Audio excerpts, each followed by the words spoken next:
All right, we're live. So, welcome to another episode of A Good Story. This is a show about good stories with good people doing good things. And I'm sitting here with a good person named Carole Voisey. Not only is she a good person, but she is a good fixer. You are a good mediator. You are a good promoter, organizer, ambassador, uh, facilitator. And that's professionally. But I know you a little bit personally because you talk about your kids. So I know that you're a good mom. And I know that you are a good communicator and problem solver. But most importantly, you're a good person. And that's why you're here. Thank you. So thank you for being here. And I really do Thank mean you it. Like for I, having me. yeah, I think you've been put in a unique situation.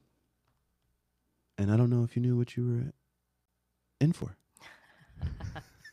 But you're like running. I don't even know. Like I think about your position, and not that all this has to be as executive director of the Hudson Valley Gateway Chamber of Commerce. Um, I just can't imagine like what it would be like. Like I have 3 kids, Hmm. and I feel like in your position, you have like 500. There's 500 members about. You have like 500 business kids. 500 and as of today, 547. We're reaching very close to the 550 mark. So Yeah. So you have like 550 kids that you have to talk to. And that's why I said all these things. Like, I can't imagine the calls and what you have to do. I don't think anybody really appreciates your position. Um, but like, what is it that you think that you do? Like, what is your function? I know uh, that's a really my weird question, but you function, know what I yeah. mean? Like, Well, I will say I really appreciate the introduction, first off. And it's always nice to hear good things being said about, about you and people acknowledging you want people to see your best foot forward and acknowledge the efforts that you're making. I know that you have to work really hard. And yeah, there's my first arrived at the Hudson Valley Gateway Chamber, and somebody said to me, "There's no crisis. There's no crisis at the chamber. It's a chamber." I would have to say they probably shouldn't have said that to me. I mean, I get that it's not a big some of the things that happen and the challenges that we face are not, you know, crisis as far as like world or, you know, things that people go through in their life.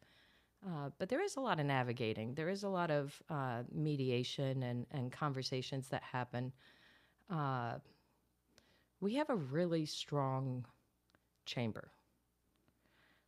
And strong chambers come out of strong communities and strong personalities. And I've always, not always, but for the most part, I have felt good about um, my skills in mediation and in trying to hear what people are saying. I also am a strong personality. It's like you better And be. Yeah. yeah, and like having like you were mentioning my kids, I have 4 daughters. So they're all strong individuals and strong personalities as well. And I raised them to challenge authority. And it was pretty much as they were entering their, like 12 years old, entering their preteens, that I realized I was the authority they were challenging. And navigating, do I continue letting them challenge me? And I did. And I think that was the right decision.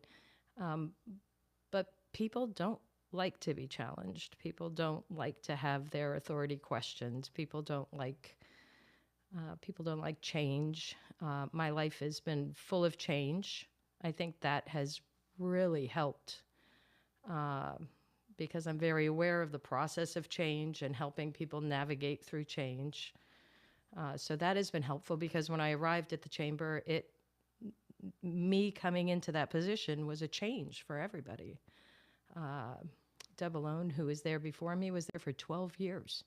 All the relationships that she built and all that she had done for those communities to bring somebody new in who most people did not know.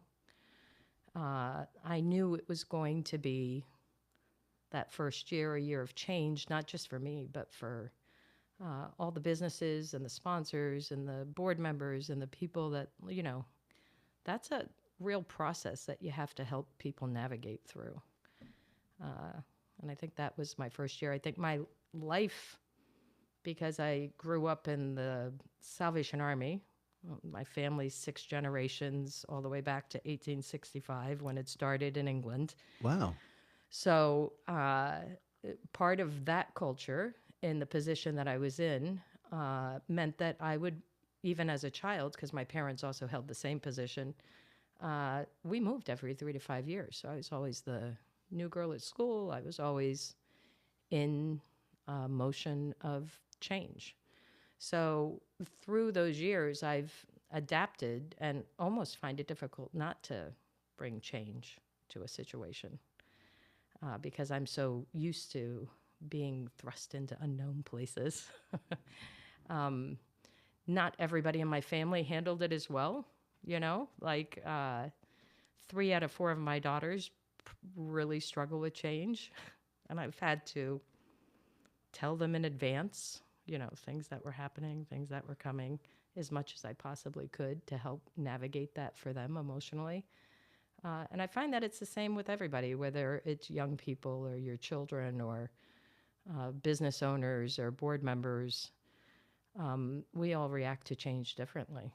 So helping, like first acknowledging maybe this person's struggling with the change gives you an opportunity when you pause and ask yourself that question. It helps you to be a little bit more sympathetic to what kind of energy they're giving you or why they're so strong about a certain situation or whatever they're feeling intense about. A lot of times I feel like it stems from that. So you've just become 10 times more interesting as a person than I already thought you were. I should have probably wrote on here that you're a good therapist in some ways, because I think that's also what you do, or psychology in some level. Self-taught. Yeah, no, exactly. Yeah, right. life taught, I guess, in some ways. But I was when I worked for the Salvation Army, I worked for them for 30 years, and I was an ordained minister for them. So I did a lot of counseling and a lot of talking through things with people, a lot of listening, and trying to support people.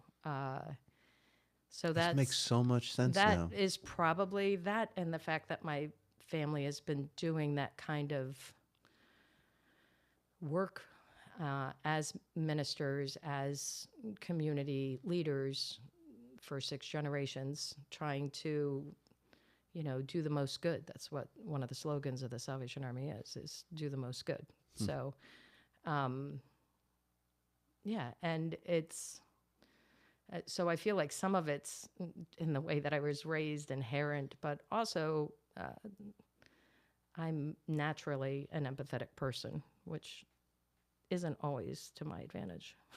Sometimes not as a boss. It's not good to be empathetic. No, you have to know when, you have made up all of these, you are understanding where all of this is coming from, but all the energy, and you understand their position and you've put yourself in their shoes, but still, no.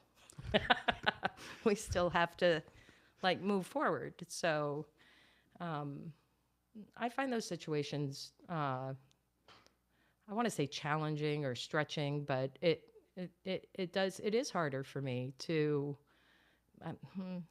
as I've gotten older, not as hard to, in that moment, not choose empathy because it's not the right thing for the situation. Treating it as a tool, not necessarily the automatic response. I think I've gotten better at that through the years, but it's taken a long time. Like when I was younger, I definitely would have defaulted to empathy Mm. and And got run over? got run over. Yeah, Yeah. yeah, Oh yeah, yeah, yeah. yeah. I literally have a tattoo on my arm that says "Still I Rise," uh, because of the amount of times I got run over. Remind myself to get up. Well, I even love what you were saying with your daughters, teaching them to challenge you.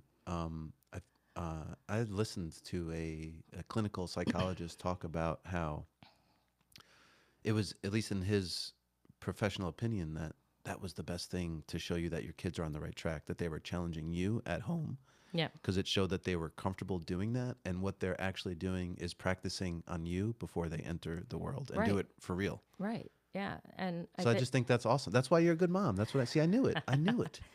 I hope the girls are watching. No. But the yeah. the burden of that is that they're going to challenge you. Yeah. No, they definitely challenge me and they challenge others. They are a force, which I'm super proud of. I'm glad that they all have voices and they can stand up for themselves. My youngest, when she went to kindergarten, she appeared very timid to the teacher. Mm-hmm.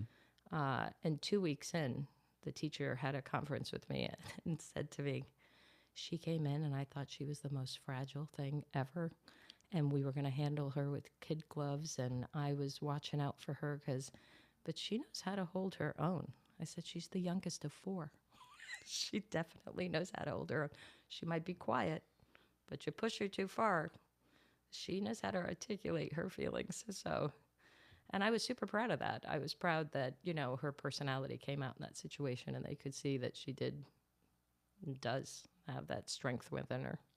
But this, when I say it made sense before about everything, it's because you were not, there was no blueprint for what you were about to do as the new leader of the chamber here. Right. And a lot of change, like you said before, which nobody was going to like, just about leadership and all these things. And it's just changed. Plus it was like right post-COVID, during COVID. It was post-COVID. But still like, a lot. dealing with the drips of that. Dealing with the drips of that, it was a lot of change. A new person coming in after somebody had been there for 12 years. There were routines set in place, and just people felt like they had lost that relationship, that connection with the person that had been there before. Because you have to be everywhere, right? Like, yeah, or at least appear as if you're everywhere, as best you can. But then the next year, we were, for the whole year, I introduced some new events. And then we also started the discussion about the merger with Yorktown. yeah. And then That's like my favorite thing about whole year was discussion about Yorktown and if that was going to work and how it was going to work and the committees that we had set up for that. And if it was in the best interest of the Yorktown members, if it was in the best interest of the Hudson Valley Gateway members, and if our staff could handle the increase of membership, because we gained 120 members from them. And then, so that was a year of, and then in 2025, January 2025, we became one chamber. The two became one. And then that was a change because we were taking on events that they had run. And yeah, I didn't even realize that. The transition of that was very helpful because the committee that they had that ran those events, and Karen Trendle, who was the executive director of the Yorktown Chamber, she's now on our board, as well as Matt Miller, who was on the board of Yorktown. So they are there to represent Yorktown in our board meetings and helped with the transition. And then Karen and the committee that she had in place, we added more people from to join that committee as well. And they really helped those events to go on seamlessly, because they had done them before, all on their own, and now they had us as well, a staff to help. And but it's also even that year that's changed for everybody. Like who's in charge, who's making the decisions, because it there were more people involved, and so those relationships have to mesh. and the personalities have to, like, the friendships have to build, and you have to give time for that, so that, because where there's no relationship, there's way more misunderstandings Fear. and communication Yeah. problems and fear, and you know so it, I'm really proud of the fact that, like, we got to the end of this year and everything was intact and everything's still growing. And in 2025, with the including the 120 that we members that we gained from the Yorktown, we ended up with 248 new members this year. So we were growing because of the Yorktown merger, but not just their membership, but people seem to really respond to that and be excited about that. So people, because of the publicity from the merger, we got even more members. Well, I even love what you said about the compatibility of the communities of Peekskill and Yorktown. Do you know what I'm talking about? Just Yeah, well, they're all like, and what is it you said? They shop here or we shop there, but they eat here? Yes. Something like that. I thought that was like such a great way to, it's like, oh, yeah. Everybody, like in the communities that we serve, the different communities that the Hudson Valley Gateway serves, I think it's, Cortland, Croton-on-Hudson, for Plank, Buchanan, Montrose, Peekskill, Putnam Valley, Yorktown. We're their local chamber. Right. And if you just look at those, we have members outside of that. We have members in Poughkeepsie, we have members in Beacon, we have members in all over the place, Rockland County. Right. Anybody who wants to reach this area and has joined our chamber, everybody's welcome. But in those specific communities, we are the local chamber. And it's interesting, the longer that I'm here, I mean, we're only an hour outside of New York City by train, right? 50 minutes on the train, something like that, if you get the fast one. But in these communities, we are very small town. Everybody knows everybody. Everybody shops everywhere. You're going to Suburban Wines and Liquors in Yorktown to get your liquor and stuff like that. But you might be going to the Paramount Theater down in Peekskill, and before you're eating at one of their fabulous restaurants, and things like that. So all of these communities are very interconnected. I get so excited to have business meetings here because we have really good places to bring our clients out to eat. Yeah, yeah. Like that's why I love being in Peekskill, and that's one of my favorite reasons. Yeah. Yeah, and your community that, and that's the thing that I hope that people understand, that they get excited about the merge would not. It's it helps everybody. It doesn't actually hurt anybody. It's not about competition. Like I've even gotten over that, where I'm more interested in collaborating with any business. I don't even care if they do the same thing. Right. I just think that's better for everybody. And people like to do business with people that they know. I think so. That's huge. Yeah. I think that's paramount.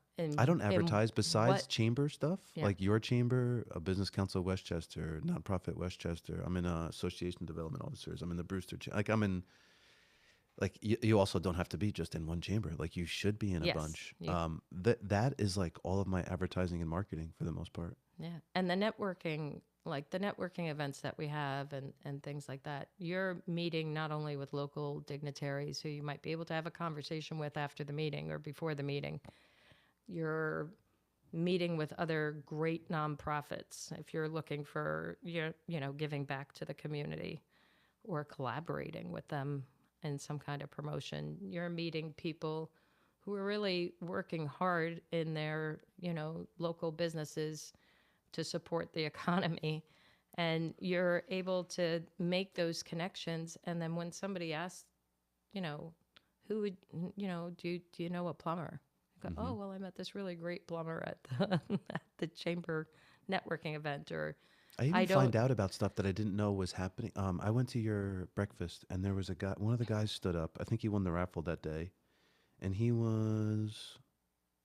had a nonprofit for teaching. What was it? Help me. Was it the December breakfast? Because I think I missed that one because I was sick. Oh. Which it was sad because the December breakfast is. I think it was. one of my favorite because Yeah, because they had the Santa there. they It had have to be the December Santa. one. We Yeah, had menorahs on the table. We had a wonderful breakfast by the Bean Runner. It's at the Paramount. They put us on the that's what stage, it and was. we have different nonprofits or dance groups and singers that You had a come singer and there, perform. but you had Santa there, who Yeah. was. His name's John from Funtime I Amusement. do want to give John a plug because he does a Yeah. lot, and it seems like he's involved with you guys a good Yeah. amount. Funtime Amusement is one of our sponsors, and he does a lot. He says he's what did I just the CEO of Fun.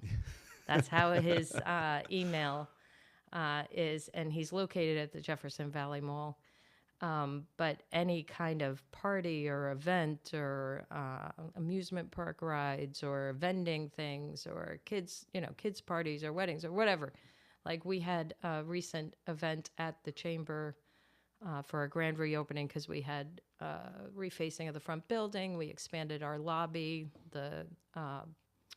and have a new electronic hoop board, which is an electronic kiosk that people can interact with. Oh, And very cool. I didn't see that in the it's video yeah, that it's you like made. a big phone I totally missed that. on I the have to go wall and in see the that. lobby, and on there you can search any business, you can plan your day, you can search the different communities, and we also have just That is so cool. yeah, we're going to be talking about it tomorrow at our networking breakfast, but we also had these QR codes, the window clings Hmm.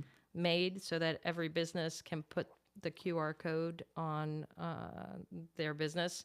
And anybody walking by with that QR code can access all the information, the events, the flyers that people send us, This is brilliant. and from anywhere. Like if you're in Yorktown, you don't have to walk into our front door in Peekskill to access this electronic kiosk.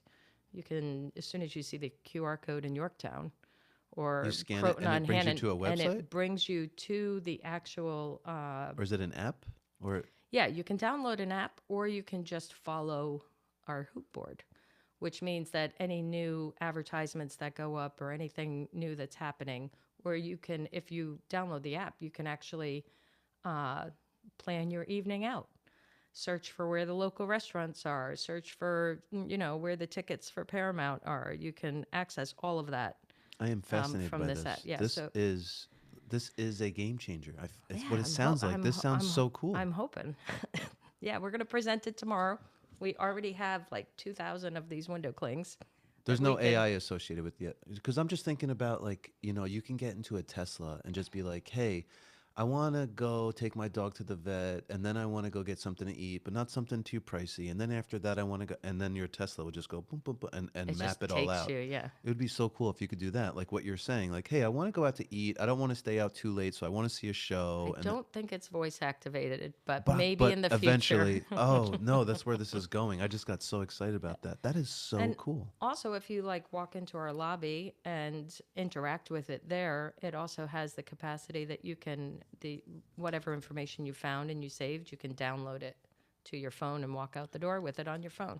I want this. Yeah, that's So my business is on there. yeah, yeah. I'm gonna make a video. I'm gonna go there and test it. Why I also think this is cool, and even just like another reason to be in a chamber is I actually worry. We were because I just brought it up AI. I get worried about what's actually real at this point, and not just like watching No, videos. yeah, it's Like hard to a know. business, because business scams go on. Um, that's actually something that we should.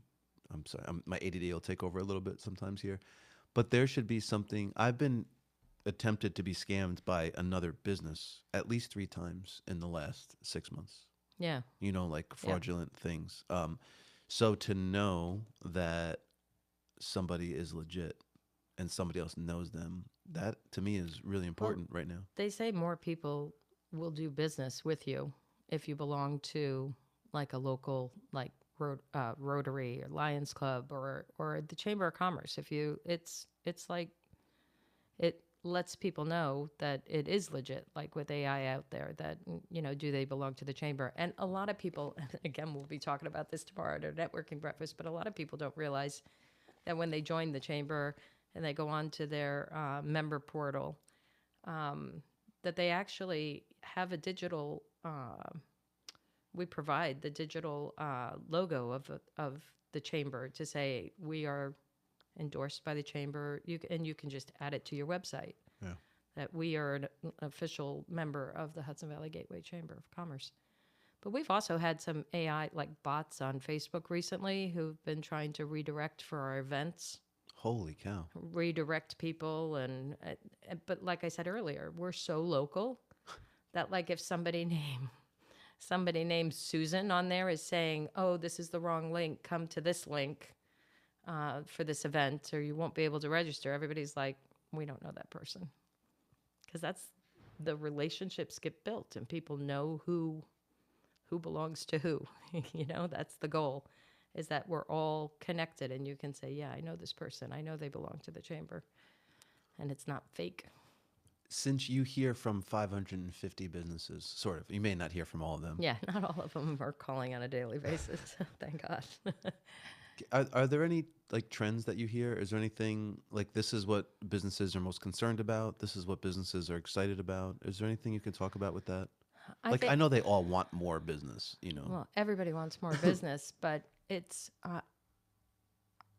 I have definitely been hearing from local businesses. I would say specifically now in Peekskill, the restaurants are really struggling. It's, you have your dry January, and then you go into February, and then It's been so cold here and too. it's been Nobody so wants to go cold. out. Nobody wants to go out. But even ordering from our local businesses online and having it delivered to your house, even having maybe one night a week where you're planning that you either go out or you order from a local business, is probably good practice these days, because, we don't want them to lose their livelihood. They employ a lot of people. There are go-tos, and especially like in the summer or the spring, everybody's out, everybody's moving around. But in the winter months, it's hard. It's hard on them, and they're feeling it. So that would be a concern, at least around here. What are they excited about? Anything that you hear? Yeah, I think they're as far as being excited. What are they excited about? Well, It no, seems like everybody's so negative lately. Not to the chamber. I'm not saying that. I'm just saying No, I totally agree. online. We focus way too much online yes. On a whole in every community. I'm not calling out anybody specific. I will if you need me to. I know you can't do it. I can. Excuse me. But I think generally the atmosphere right now in our country has been a lot of energy, a lot of concern, a lot of angst against, everybody's, it's almost like everybody is, we see the problem. Look, there's the problem. I think the word is rumination. I feel like we're in yeah. the era of rumination where we just keep on focusing and reliving a problem. And it's not always healthy. And no. And our opinions have definitely been elevated. Like I know when I was a kid and stuff like that, like you were allowed to have an opinion and you could share your opinion, but your opinion, like in my day and age, we didn't have an opinion to put it out there in the, World Wide Web. I mean, I even grew up in a time where it was like, don't speak unless you're spoken to around adults. I mean, that's kind of my upbringing. And now everybody is just putting their feelings all out there and everything. And I don't think that that's good for, if you Google one of our communities and all you find is people complaining, it's not going to encourage people to visit our community. Yeah. Yeah. And that's a concern to me. I don't know how to fix that problem, but it is a concern to me that the negativity has reached an all-time high. And maybe their reasons are valid and their concerns are valid, I'm sure, if they're highlighting things that they want fixed or changed. But highlighting them doesn't change them. I mean, how do you make real change, right? Like, go and be a voice in your community, or join a nonprofit, or if you want the economy to be boosted in your community, go and shop and purchase and spend your money in the local shops, at the local businesses, because that's what's gonna help them. That's what's gonna enable them to hire more people, enable them to give you better service. You know. This is why I love running a business, because it doesn't matter what my opinion is. Yeah. It's like, what's the proof? It's either you're going to survive or you're not. Yeah. And I think that I will say that joining the chamber is not a guarantee that your business will survive, because we do everything we can to support and to advertise and to get you the resources. We have tons of resources on our website for businesses, but we can also connect you to people who have resources or who can help you if you're struggling in a particular area. And I don't think people take advantage of that enough. But at the end of the day, you're running your business.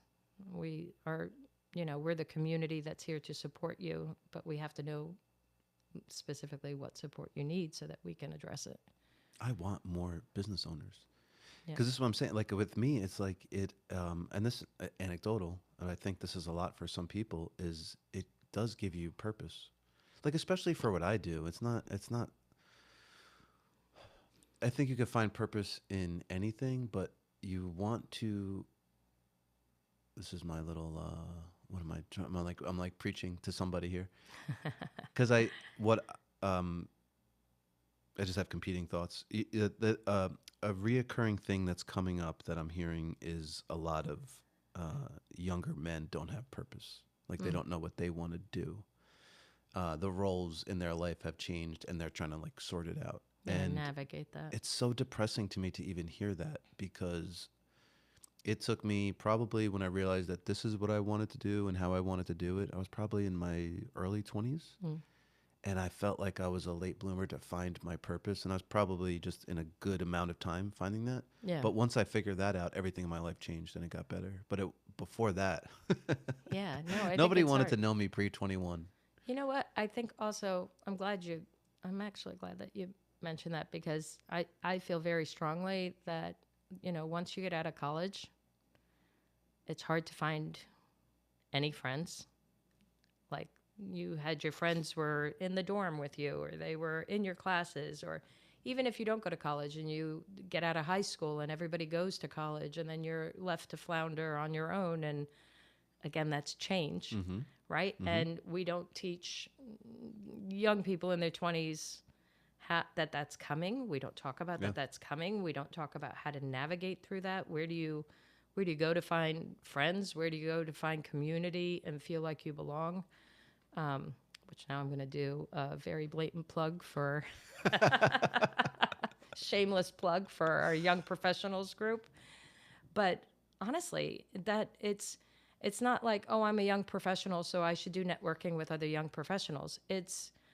I'm a young professional, and if I go to these networking groups, these people, they're open to being my friends. They're also here. They're also participating. I can be as involved as I want to and help plan the events and encourage my friends to come along, or I can just show up and have a night out with other people who are, my age, kind of thing.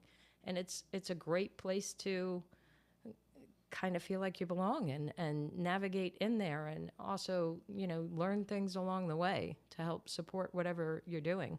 And I also don't think that a lot of people, even if they've gone to college or haven't gone to college in their 20s, I don't think they know. Nobody knows what they're doing in their 20s.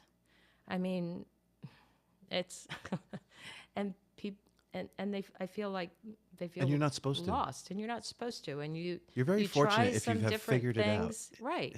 I think you found out pretty early, like, what you wanted to do, and I think that that's amazing. But also, you probably had a support system that could help you move in that direction. Or people, even if it wasn't family, like people that you knew, or... Yeah, I found it. No, that's what it is. I was fortunate. This is not about me at all, but because I think about this often, I was lucky. I think I just put myself out there.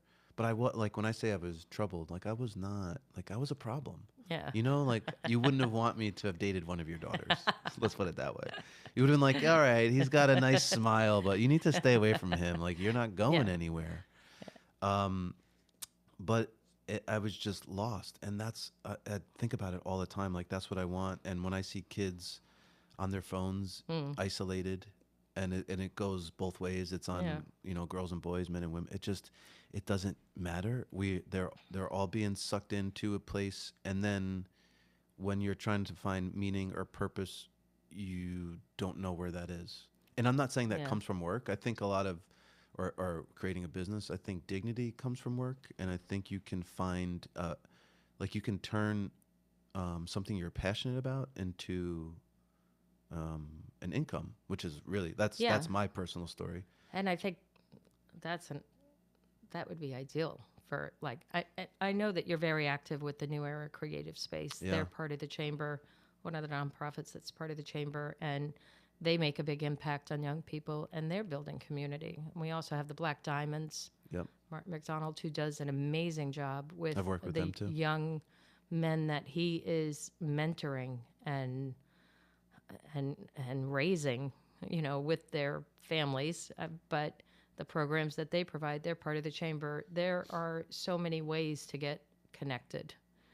And all of those kids, because I did with NECS, there was 9, 10 in our class here in the studio for like 6 weeks. And oh my God, there should have been a documentary made about Just them doing. just them, just seeing the light bulb go off, just to Yeah. catch that moment when they go from, they walk in, feet dragging, sort of like, to like, they have that moment Yeah. on set where they get excited and into something, and Yeah. that just capture that. That's what it's all about for me. Yeah, and helping people to see that.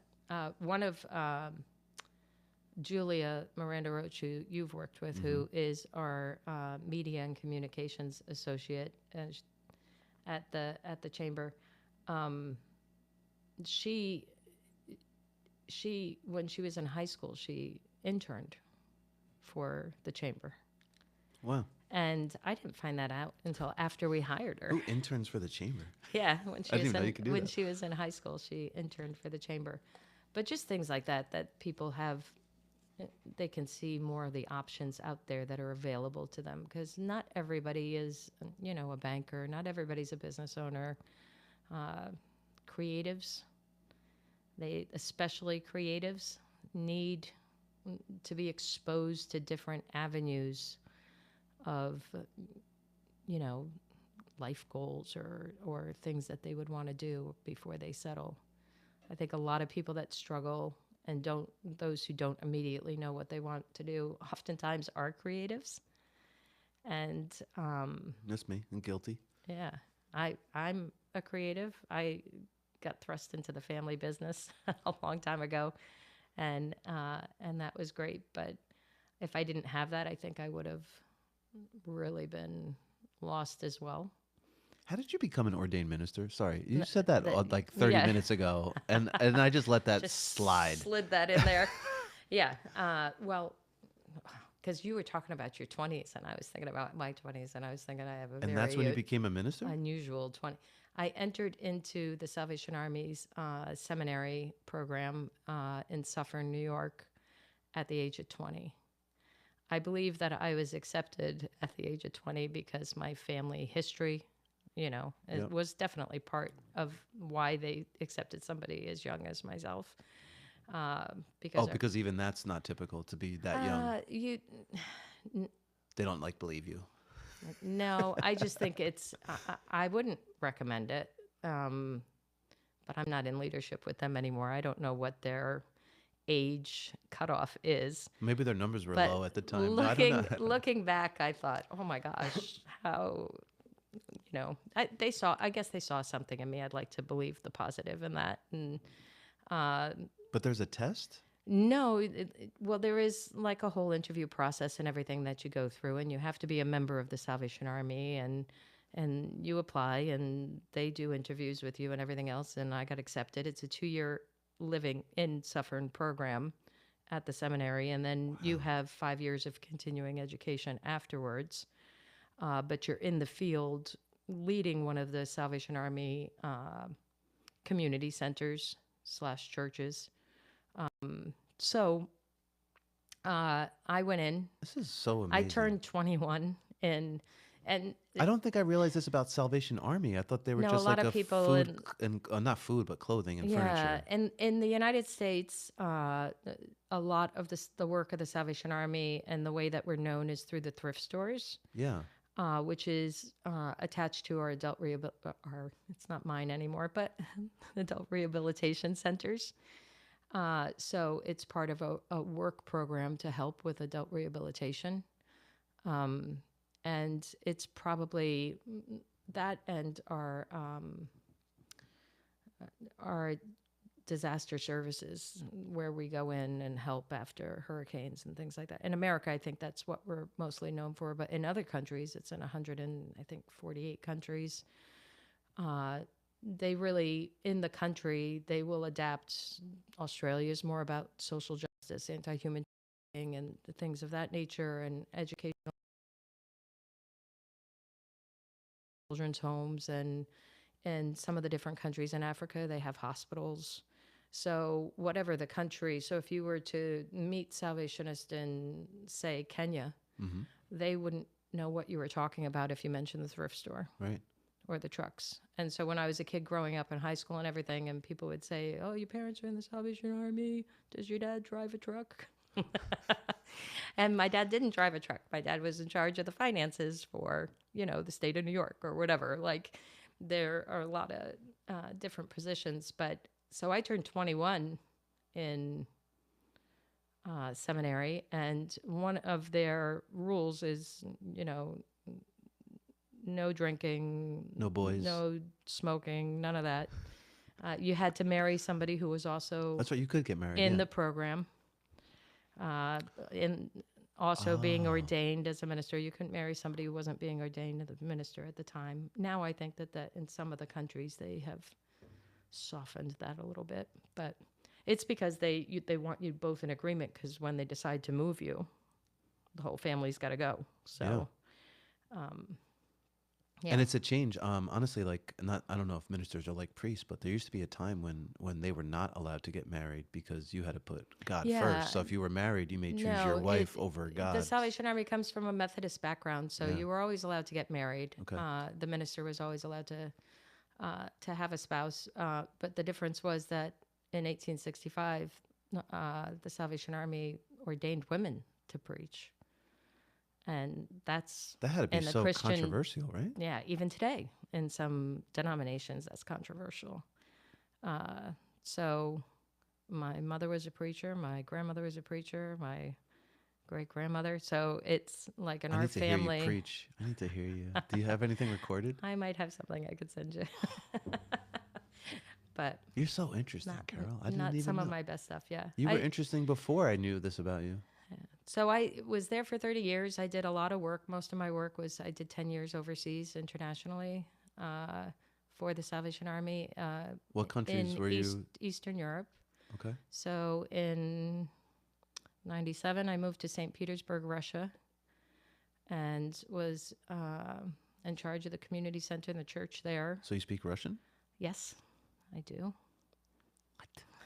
Conversationally, What else do you speak? Is it just Russian just or? Russian, and yeah, and it's been a while, but I am fluent conversationally. By the end of the 10 years, I was communicating.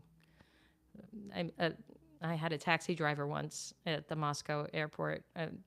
Picked me up, and I was telling him where I wanted to go and everything, and it was all in Russian. And he says, "Why do you speak Russian so badly?" In Russian, so poorly. And I said, "Because I'm an American." In Russian. And then he says, "Why do you speak Russian so well?"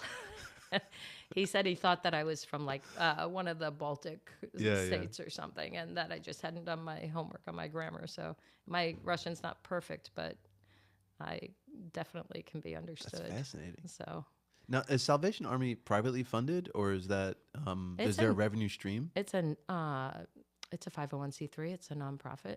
So it's all donations. It's all donations. Yeah. Well, I guess the thrift store that they sell things, Yeah, right? they And sell things, but that's that some goes revenue. back into the rehabilitation program. It's really a different branch. It's just amazing to be that popular, that big, and all from donors. Yeah, well, they had no intention of being that big. It just kind of exploded, and they, they ended up going to all these different countries and starting it. And one of my jobs in not in St. Petersburg, but I was in St. Petersburg for 3 years, and then I was appointed to the seminary, the training school, to train nationals how to be Salvation Army ministers in their own communities. So we wanted to do that in Moscow so that it was easier for people from Ukraine and Moldova and the Republic of Georgia and Romania to all get to Moscow. But Moscow didn't want us because of the religious teaching.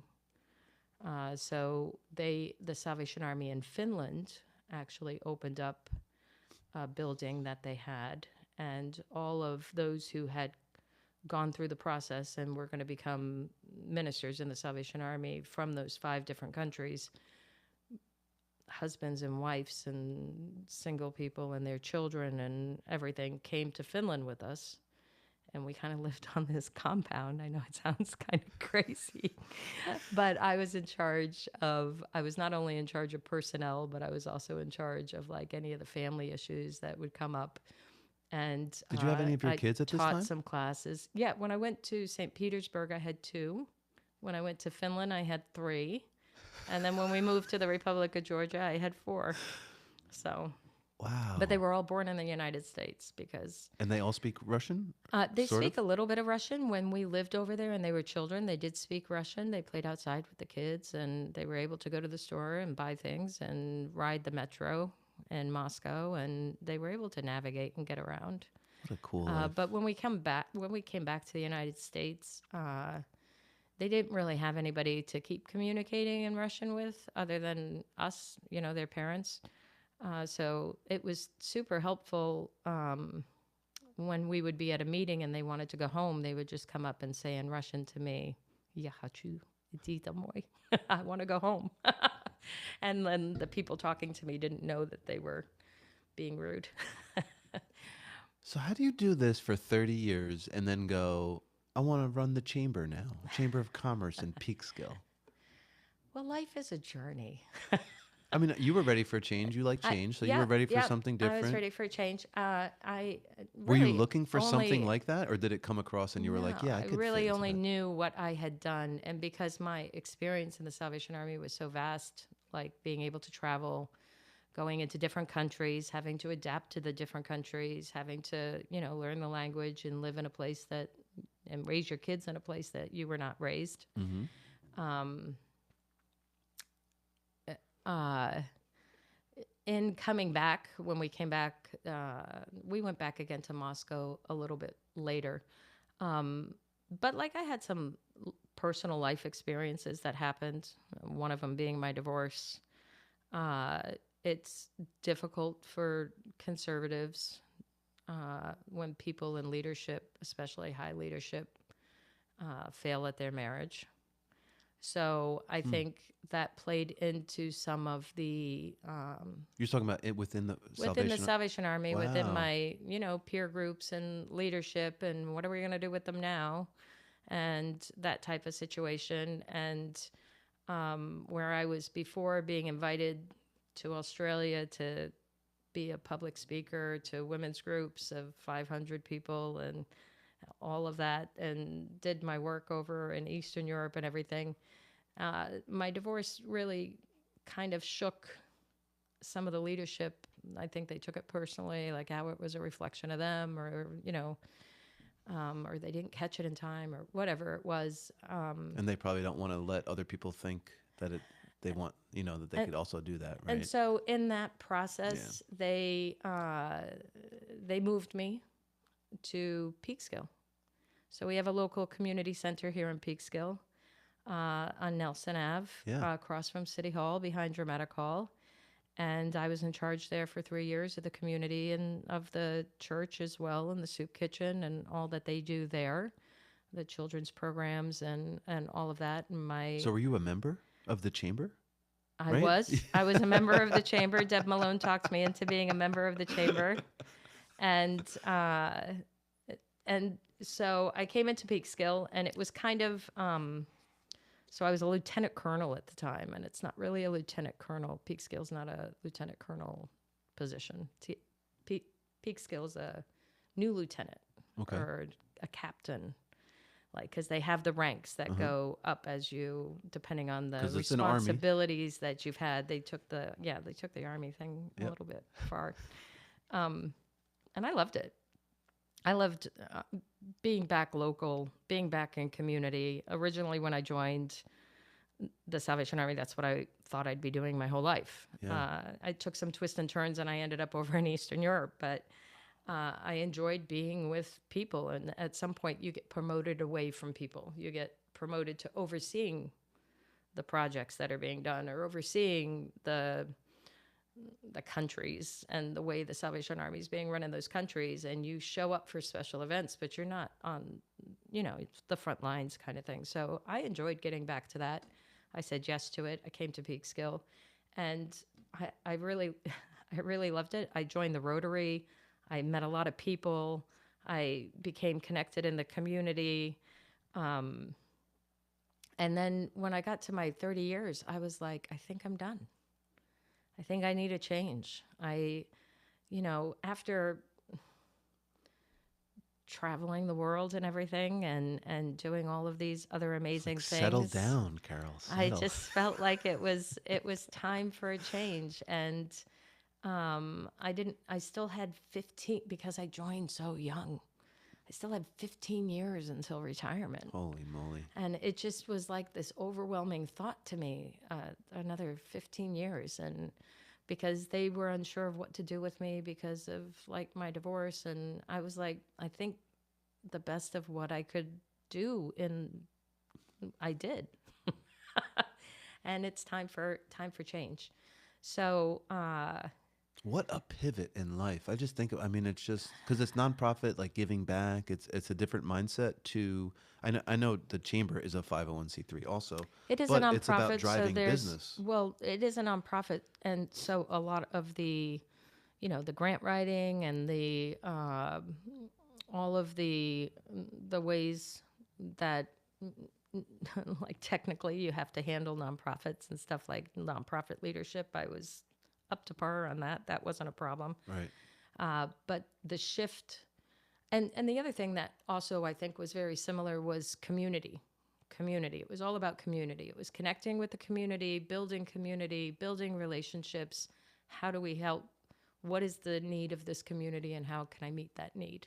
How can I help be part of that? And so the chamber is the same in that way as well. It's community. How do we help the economy? How do we support local businesses? How do we build these relationships so that we're so tightly knit that we're all trusting each other? And, I can connect you to your resources. You can connect me to possible new sponsor. Like, how do we make this better together as a team? So there's a lot of like that team building, that community spirit that is very similar to what I had done my whole entire life, and the communication of speaking and making those connections with people and saying, oh, you'd really love to be part of this, or all of that was very similar and was an easy change for me. I think the biggest part was that I had a lot of nonprofit experience, but I haven't run a local business. Right. Mm-hmm. So I had a lot of reading to do, a lot of listening to local businesses, letting them teach me how I can help them, how the chamber can help them, not me specifically, because we have like a wealth of volunteers, not just our board, but of people that we can connect people to.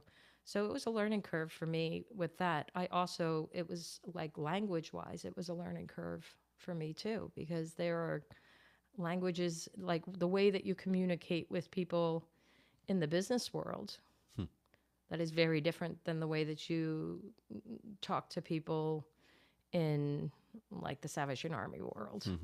Right. And I did event planning in the Salvation Army as well. I had to throw a lot of big events and be part of big events. And so I had that experience as well, which has been very helpful for the chamber. So the change of, like, I remember being at one of the networking breakfasts, and I introduced Mayor Vivian McKenzie as Major.